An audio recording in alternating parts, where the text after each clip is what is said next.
morning. Need to watch my watch better.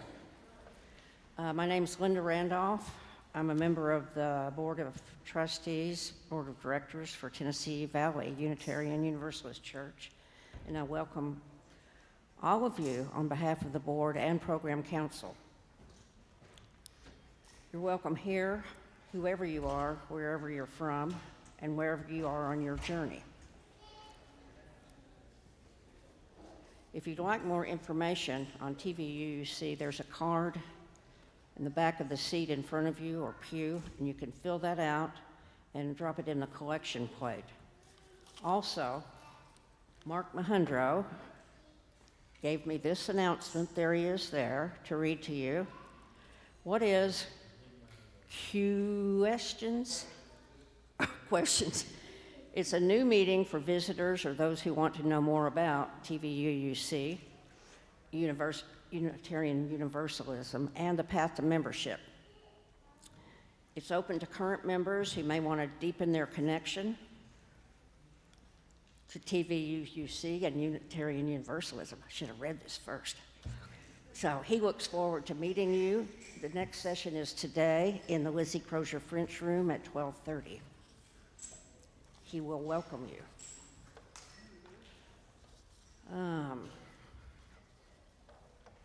Per the CDC, Knox County's risk level continues at low, so there are no COVID-related restrictions in place.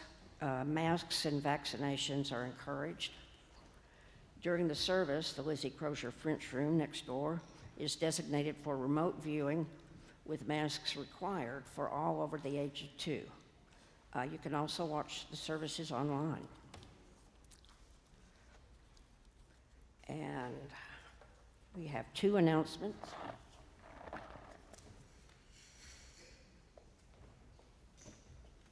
Good morning. On behalf of Justice Knox and the TVUUC network members, team members, and board members, I would like to say thank you. You did it. You did it. You did it. We obligated ourselves to bringing 90 people to this Nehemiah Action Assembly on Tuesday evening. We didn't. We brought 106.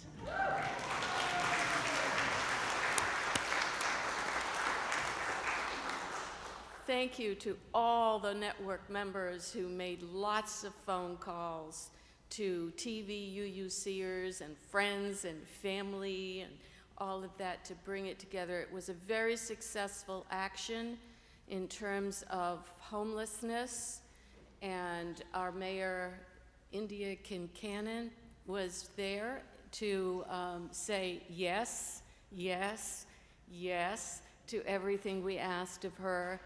Mayor Jacobs couldn't make it, but we will be meeting with him at last, as one of them put it, in about 2 weeks.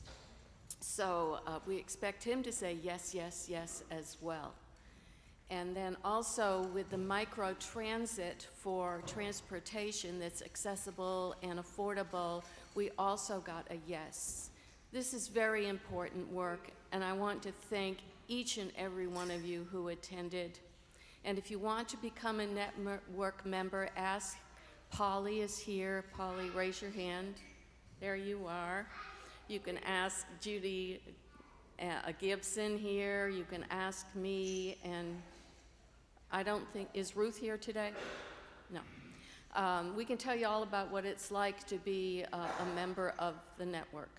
Thank you.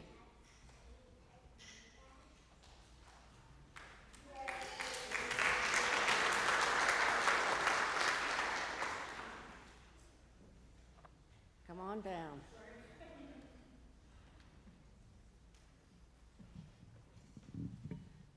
Is that on? Awesome. Yay. I was trying to figure out how to turn it on, so now I don't have to do that. Good morning. I'm Betty Kidd, and this is Casey Clark, and we're Let's Connect. I wanted to let you guys know that next Sunday is the first Sunday of May, and the Food Ministries group, cluster, will be sponsoring a potluck picnic for everyone as the first Sunday meal. We want to invite you to come and bring a picnic-style meal or dish that is enough for you and yours plus one person, and that should get everyone fed that day. We're super excited about it, and the Food Ministry Cluster will be telling you a little bit more about their program at the beginning of that session. We'll also announce the Volunteer of the Month. Yay! If you haven't voted, please vote today. There's a box in the fellowship hall, and we love to see all the different names that come in. It's very exciting. Please let us know you're coming, how you can help if you want to volunteer with setting up or breaking down or helping with washing dishes. All of that help is necessary and appreciated on First Sundays. There are lots of ways to let us know what you want to do. You can respond to the First Sunday announcement on the listserv. I'm going to leave these out. On the listserv, there's a table to sign up on in the fellowship hall. We have a Facebook post and a sign-up genius that you can respond to. So there are lots of ways to let us know. Just please let us know, and please come. Thank you. Thanks. As we move forward together, please remember that we are each other's keepers. If you or your family are interested in our youth religious education program, the education table is set up right in the lobby in the hallway as you're leaving. Also, please join us for coffee and conversation in the Greg McKendry Fellowship Hall after the service. You can join us online for coffee hour also. Please silence your electronic devices as we enter into worship.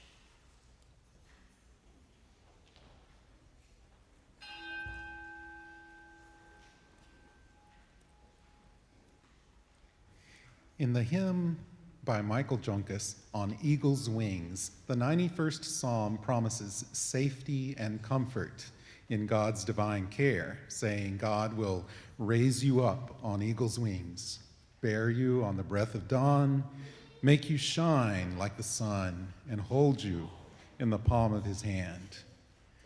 We as individuals often would like to offer that same level of security and comfort to those we care about.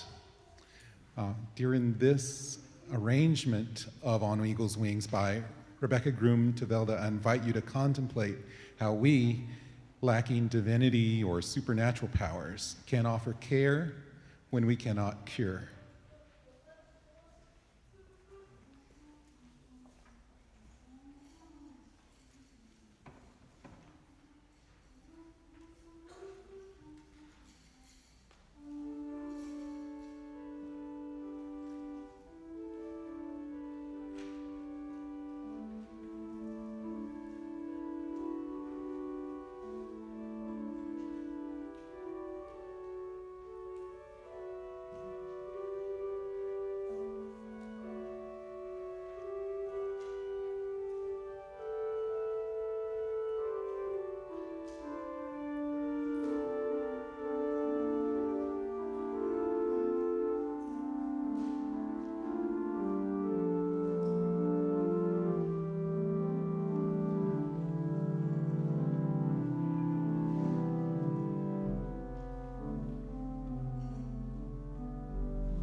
Good morning. I'm Maris Porter, and I'm going to be reading today's opening words by Beth Swanicky. As we gather together this morning, may we learn to recognize and affirm the pieces of possibility, the bits of good we bring. May we encourage rather than control, love rather than possess, enable rather than envy, allowing our individual gifts to weave a patchwork of peace, the soft, deep blue of sensitivity and understanding, the red energy of creativity, the white heat of convictions, the risky, fragile green of new growth, the golden flashes of gratitude, the warm rose of love. Each of us is indispensable. If we are to minister to a broken and wounded world, together in our gathered diversity, we form the whole. So be it.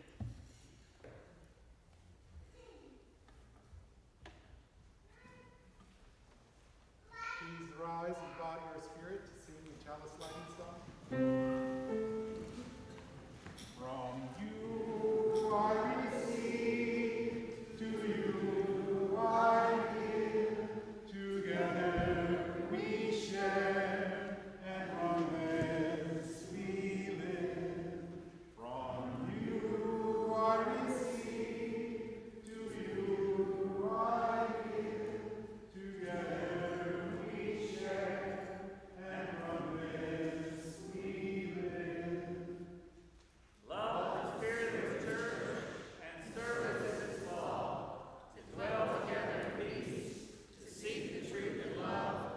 And to help one another. This is our great covenant. I invite you to join together in our opening hymn, which is an insert in your order of service, with open hearts.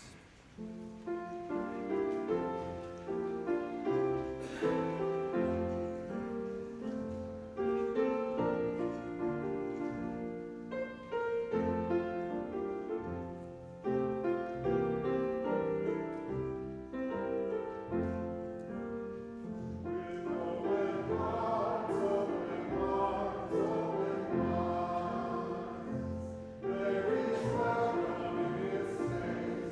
There is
Good morning.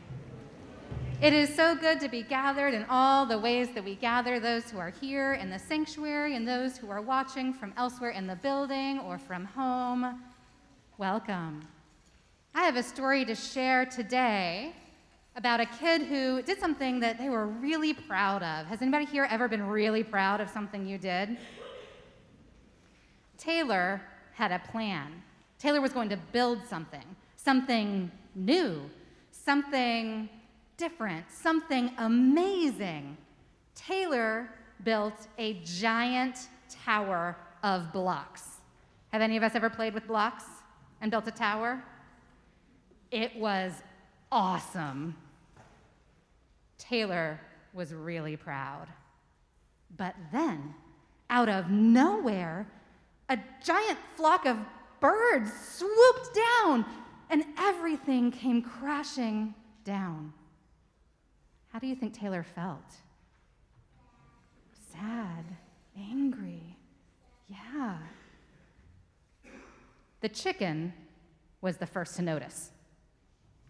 She came running up and said, "Cluck, cluck, oh, I am so sorry that happened. Let's talk about it, cluck, cluck." But Taylor didn't feel like talking. So the chicken left. The bear was next. Can anybody guess what the bear said? What sounds do bears make?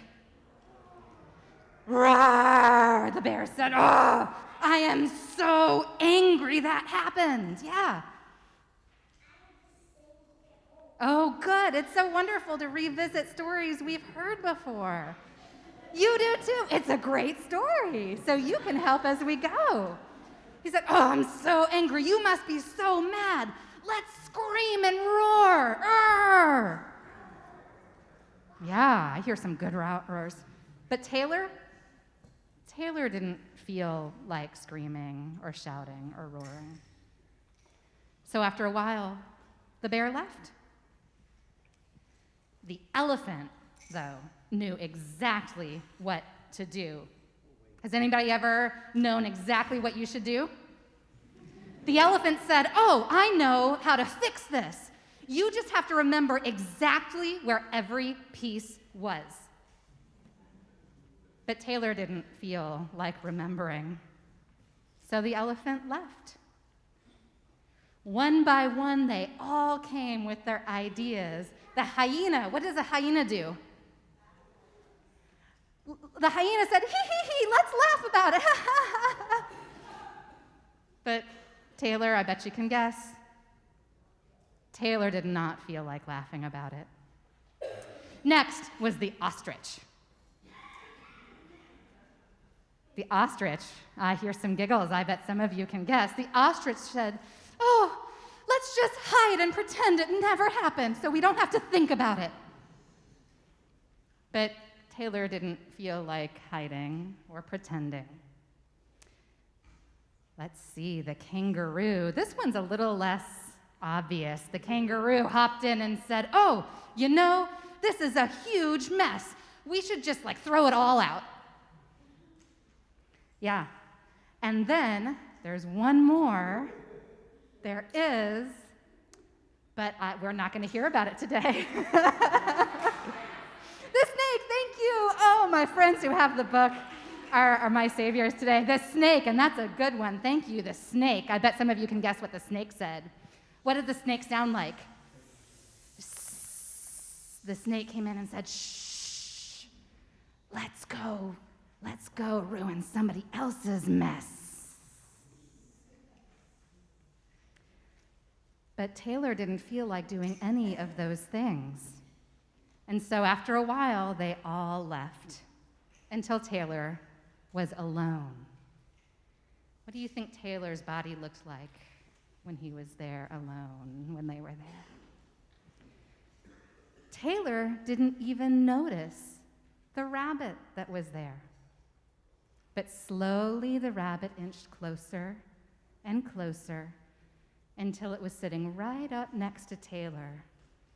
Can you imagine? It felt warm. Can you imagine a bunny cuddling up with you? And the rabbit didn't say anything.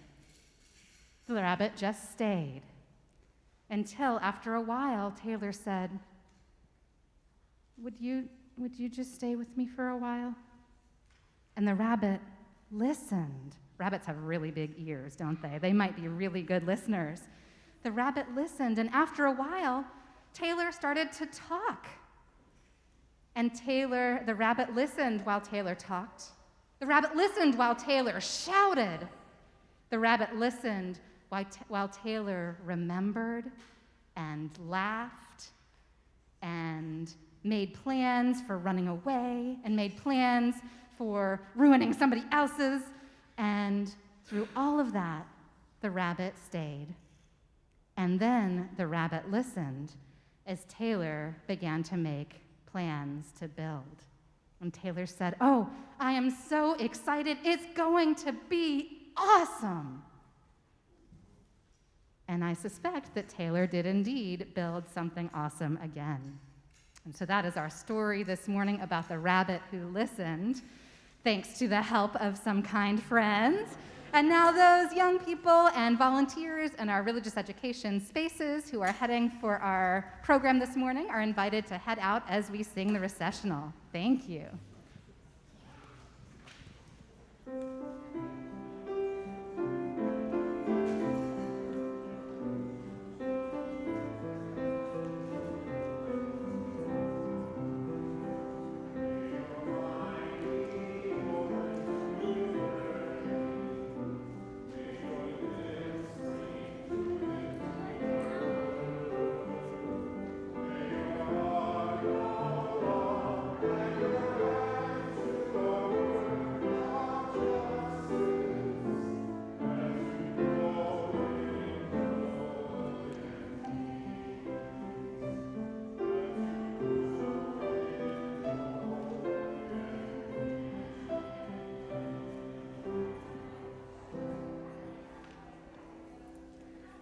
If you'll please join me in responsive reading number 468 in your gray hymnal.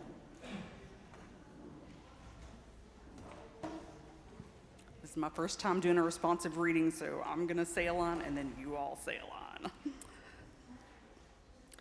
We need one another when we mourn and would be comforted.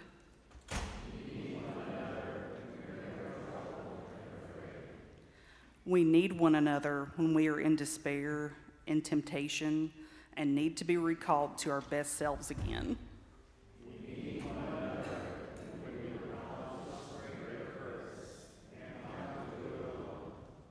We need one another in the hour of success when we look for someone to share our triumphs.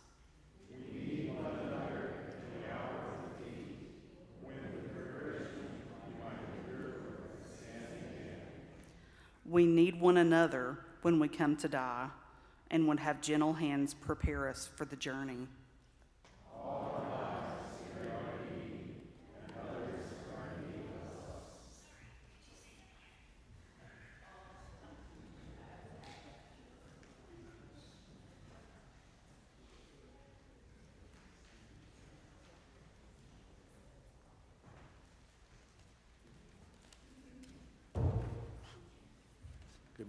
Good morning to you. How are you? And to the people in the camera there, I think, virtually listening to us, we welcome you as well. I am Doug Cox. I'm a member of the spiritual care team. Spiritual care team is available for phone calls for things that might be on your mind that you may want to talk to someone about. The number is 865-297-3155. And that's listed, I think, in the order of worship and as well as being online. So we welcome you to call. One concern today involves the tragic shooting in Texas, where a disgruntled neighbor with an AR-15 walked over next door and shot up a family. Some survived because the adults protected them with their bodies. Having handled a M16 in the military, I can tell you this weapon is designed to be ferocious and deadly. If you're hit with it, you're going to lose a limb or lose your life more than likely. The legislation we passed is governing. Governing means it's what we do together. I think these things we're doing together in this case, not limiting the availability of AR-15s, is a mistake. And I hope we go to the polls and correct it.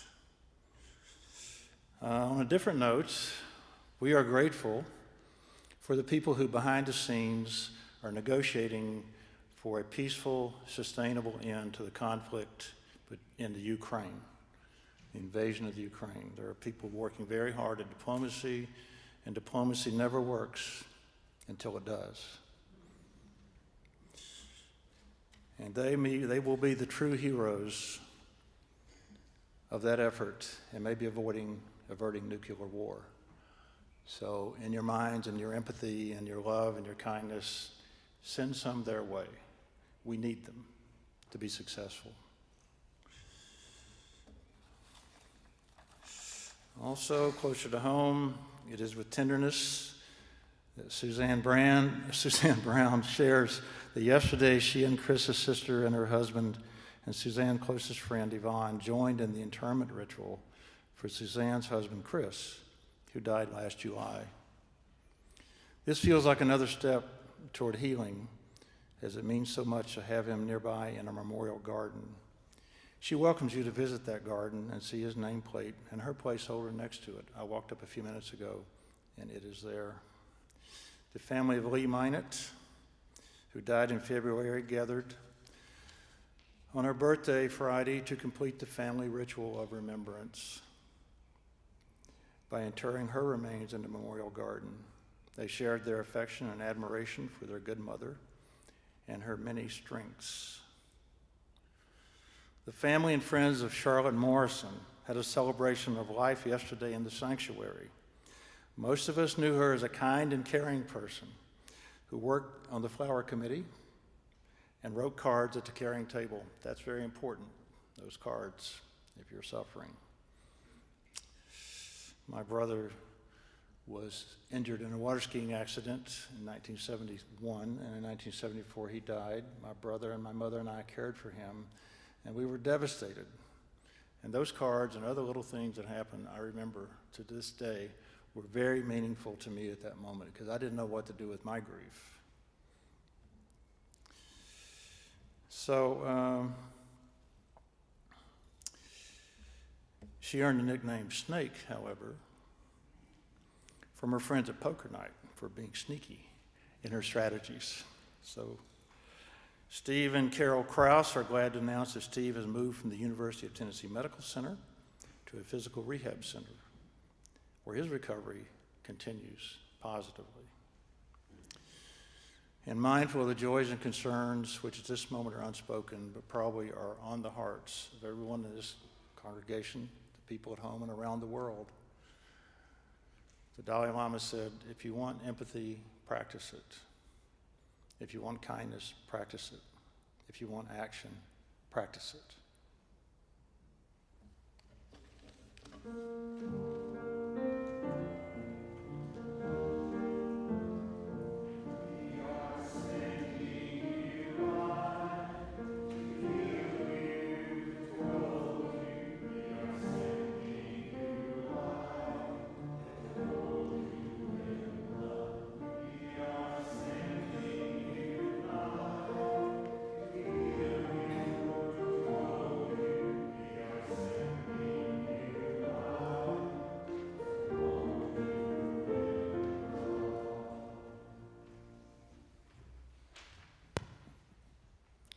This morning we're talking about pastoral care, and this is one of the ways pastoral care works. A young mom brings her son to the Unitarian Church and grows up.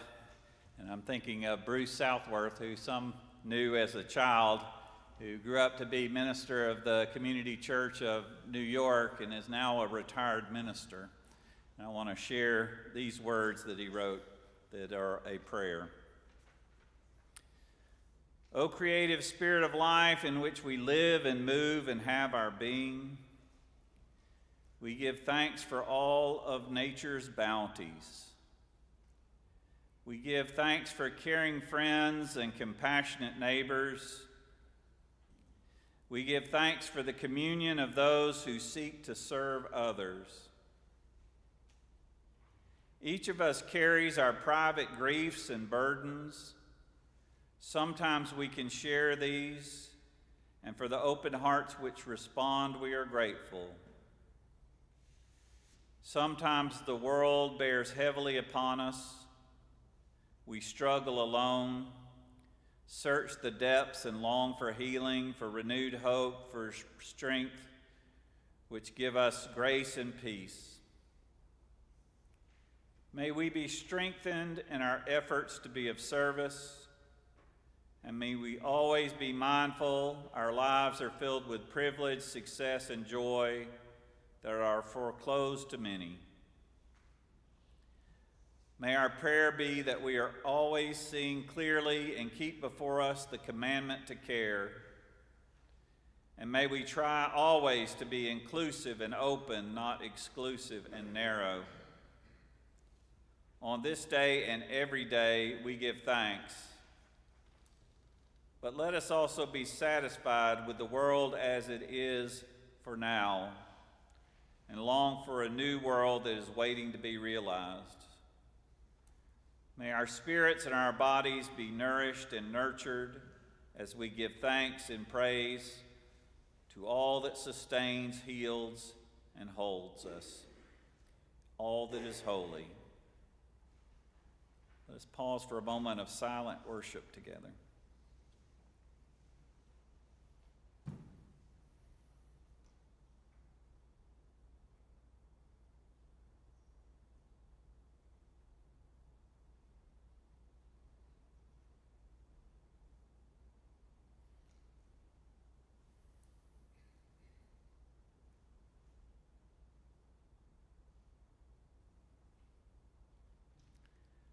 Amen. You may remain seated for our next hymn, which David will introduce. This text, "In love nothing exists between heart and heart," was written by a Sufi poet in the 8th century, Rabia al-Basri, and she is considered the first female Sufi saint. We will play through the entirety of this as an instrumental solo and then invite you to join us in singing that text as it repeats.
Good morning. Thank you for joining us today at TVUUC. My name is Claudia Presley. I'm the Director of Finance and Operations here. Today is a Generosity Offering Sunday. What that means is that 100% of any contribution that you give today that is not marked as a pledge goes straight to our general operating fund. Let me stop right there and tell you a little bit about our general operating fund.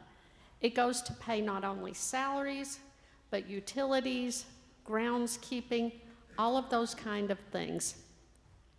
The biggest way you can help us to pay that is to pledge.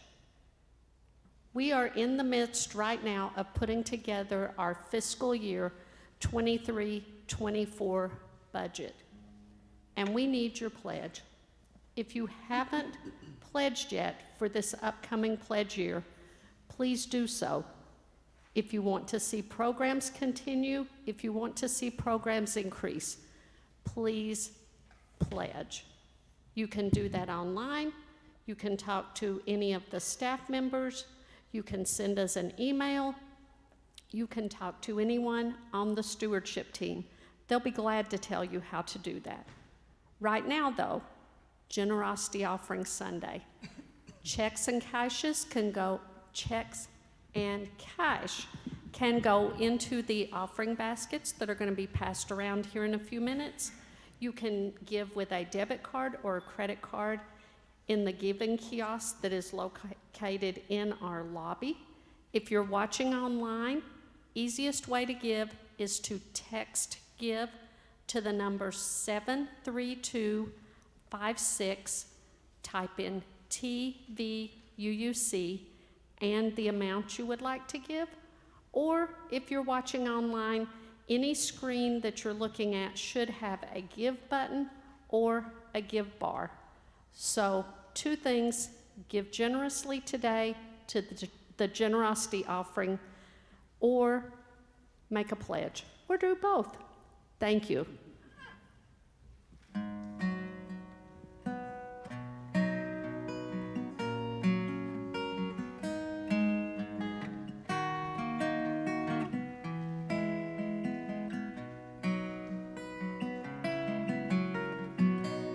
We are living neath the great Big Dipper. We are washed by the very same rain. We are swimming in the stream together, some in power and some in pain. We can honor this ground we walk on, cherishing the beings that we live beside. Loving spirits will live forever. We're all swimming to the other side.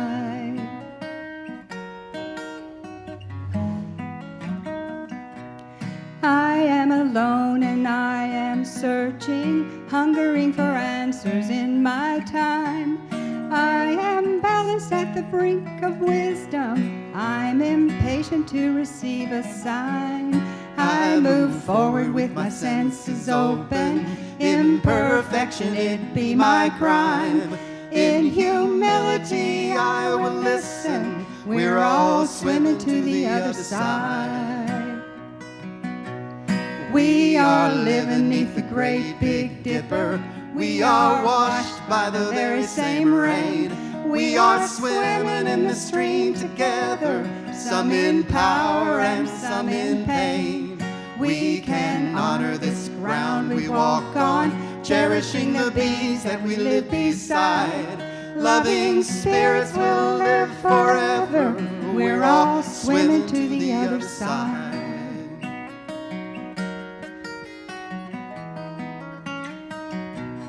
On this journey through thoughts and feelings, binding intuition, my head, my heart, I am gathering the tools together. I'm preparing to do my part. All of those who have come before me band together and be my guide. Loving lessons that I will follow. We're all swimming to the other side. And when we get there, we'll discover all of the gifts we've been given to share. have been with us since life's beginnings, and we never noticed they were there. We can balance at the brink of wisdom, never recognizing that we've arrived. Loving spirits will live together. We're all swimming to the other side. Okay, look in your order. We are living neath the great big dipper. We're waiting. Just a minute, please. I thought you were going to do that between the other two. Look in your order of service and you'll see the words to the chorus. So we want you to join us on the chorus. We'll sing it through 2 times. Ready? We are living neath the great big dipper. We are washed by the very same rain. We are swimming in the stream together, some in power and some in pain. We can honor this ground we walk on, cherishing the beings that we live beside. Loving spirits will live forever. We're all swimming to the other side. Let's do it again. We are living neath the great big dipper. We are washed by the very same rain. We are swimming in the stream together, some in power and some in pain. We can honor this ground we walk on, cherishing the beings that we live beside. Loving spirits will live forever. We're all swimming to the other side. Loving spirits will live forever. We're all swimming to the other side.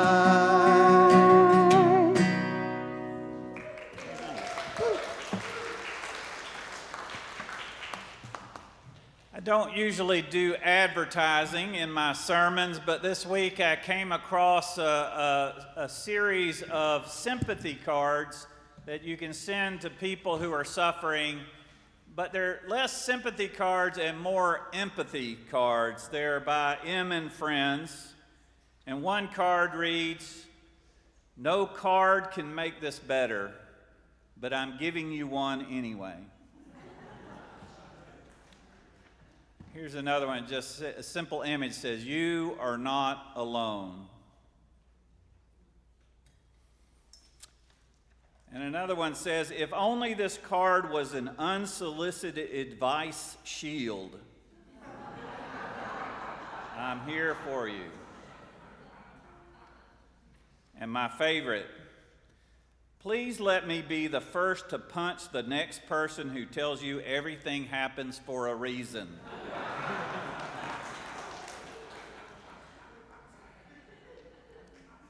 I like these cards because they avoid the usual platitudes that people say to each other when someone is going through a time of grief and suffering.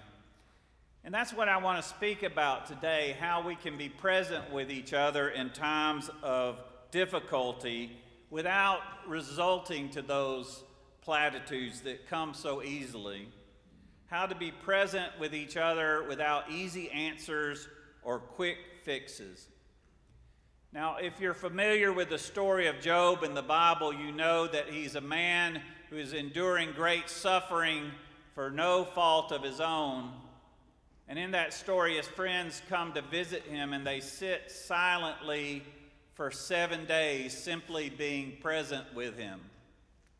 So far, so good. But at the end of 7 days, they open their mouths, which is a big mistake. And out of their mouths come those usual platitudes, those platitudes that come so easy to our mouths. But Job condemns his friends for their simplistic sermonizing and calls them miserable comforters. Of course, we don't have to look back in the Bible to come across these platitudes. We hear many of them in our regular lives. This week I put out on the listserv, the Facebook friends group, just what are some unhelpful things people say during times of suffering? And it's a long list. At the top is everything happens for a reason. What doesn't kill us makes us stronger. It's all part of God's plan. I know how you feel. It could have been so much worse. You should be grateful for all you do have. God doesn't give us anything that we can't handle. You need to get over this. You need to move on. You're young. You can remarry. She's in a better place. You're so resilient.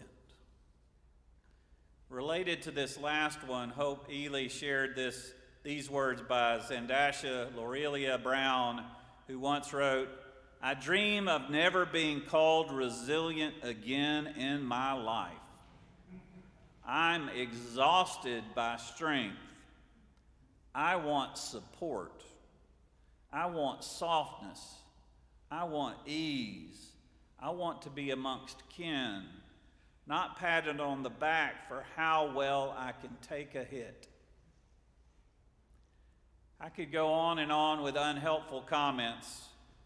We've all heard these statements, and in truth, we've actually said them. I think it's like those moments where when I was raising kids, sometimes my mouth would open out and something my mom had said or something my dad had said. I think these platitudes exist somewhere in the ether, and just they're ready to pop into our brain and come out of our mouths if we don't think long enough to stop and reflect. In other words, we all have the capacity to become miserable comforters. When Pope Francis was asked what he said to people in times of suffering, he said, "I stay silent. The only thing that occurs to me is to remain quiet, and depending on the trust they have in me, to take their hand and to pray for them, because both spiritual and physical pain are born from within, where no one can enter. It entails a great deal of solitude. What people need is to know someone is with them, loves them, respects their silence, and prays that God may enter into this space that is pure solitude." Along these lines, when I was completing what was called clinical pastoral education, I was serving as a hospital chaplain. I came across a couple of lines in Rumi that I chose to make a mantra. And those words were, "You are not God's mouthpiece. Try to be an ear."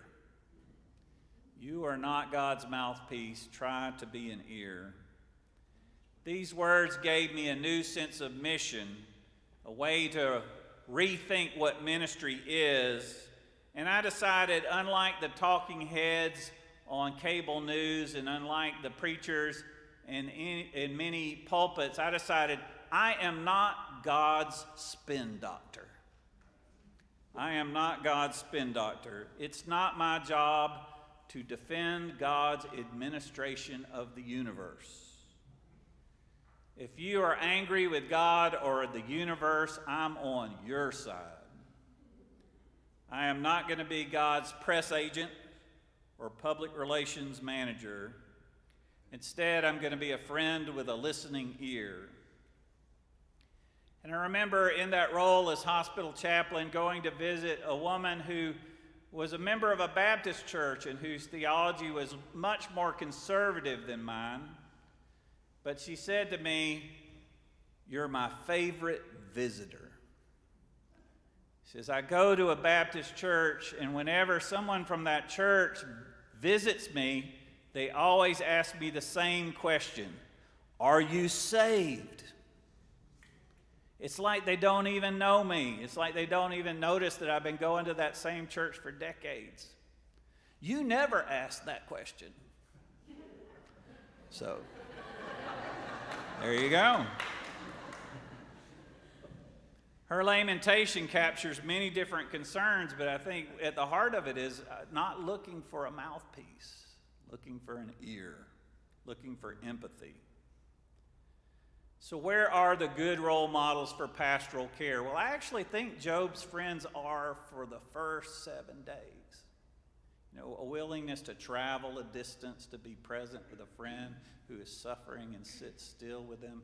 That's good. That's good. If they'd only kept their mouth shut. Been good.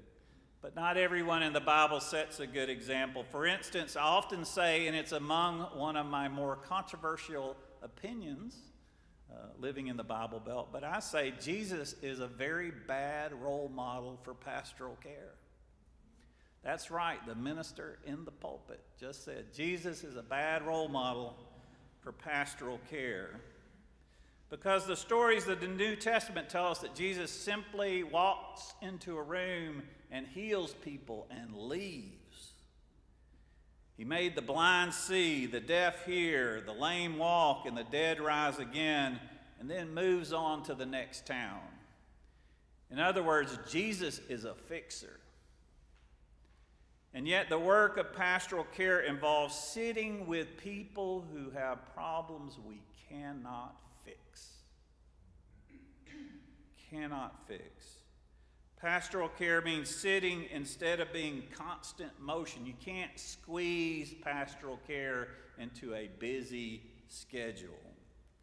Pastoral care takes time, takes patience, takes humility, takes us into situations where we feel utterly powerless, and where we do not have all the answers. When it comes to pastoral care, sometimes the people are this is another one of my controversial opinions. When it comes to pastoral care, sometimes the people who are the least religious are the most helpful. And I know this from personal experience. When I was a teenager, my brother Bill was a teenager. He died in a car accident. And I experienced over and over again that my friends who were the least religious were the most helpful. Possibly because they had the least platitudes, the least prefixed answers to offer. And I don't remember a single thing that any one of my friends said, and I don't remember anything in particular that they did. But when it comes to pastoral care, it's not so much about what we say or what we do, but who we are. It's about who we are. Someone asked me, they said, I want to go see a friend who's going through a hard time, but there's not much I can do. I said, it's not what you can do. It's who you are. It's who you are. It's not about saying or doing. It's about being. It's about being a friend. Indeed, when it comes to pastoral care, sometimes animals are better at it than people.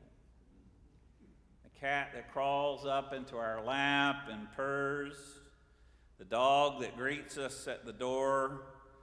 People would be wise to take notes from the animals on how to be present with someone who is suffering and be present in undemanding ways. And this is why many nursing homes arrange for animals to visit folks there and arrange for people to be able to keep their pets as long as possible. Pastoral care is not so much about what we do or say, it's a quality of being, an unspoken affirmation of life. It's living with each other, being present with each other. In this spirit, the poet Patricia McKernan Runkle wrote in her poem, sort of captures this spirit with her poem, When Someone is in Deep Grief. She writes, when you meet someone in deep grief, slip off your needs and set them by the door. Enter barefoot this darkened chapel, hollowed by loss, hollowed by sorrow. Its gray stones and floor, you, congregation of one, are here to listen, not to sing. Kneel in the back pew, make no sound, let the candles speak. Of course, when someone is in deep grief, it can be helpful to have some things to say, and even think that we have to reflect on what are some positive things to say so that those other things just don't pop into our brain, those things that are ubiquitous and out there. And here are some helpful things that people have told me help. We can say, I don't know what to say, but I can come by and give you a hug anytime. Or, I don't know all the right words, but I love you very much and I'm here for you. Or, you can talk to me about this loved one that you've lost any time you want and tell me stories and share memories with me. Or, there are no rules for how to grieve or suffer. Everything you are feeling is normal and appropriate.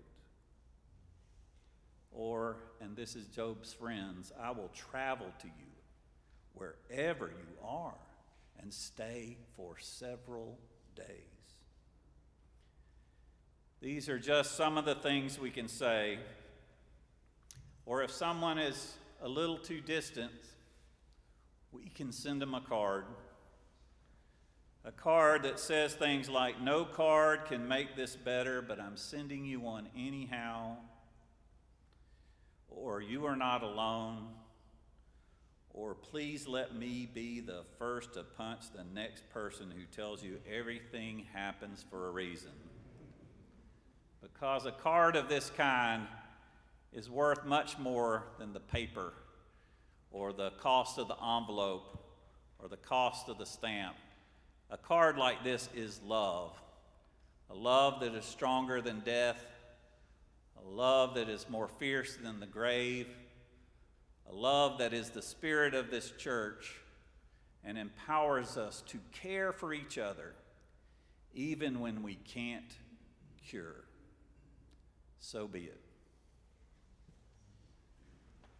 I invite you to join together in our closing hymn, which is in the teal hymnal, hymn 1008, When Our Heart is in a Holy Place. When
Prophetic Church, the world awaits your ministry of care, even when we can't cure. Go forth in the spirit of love. Go in peace.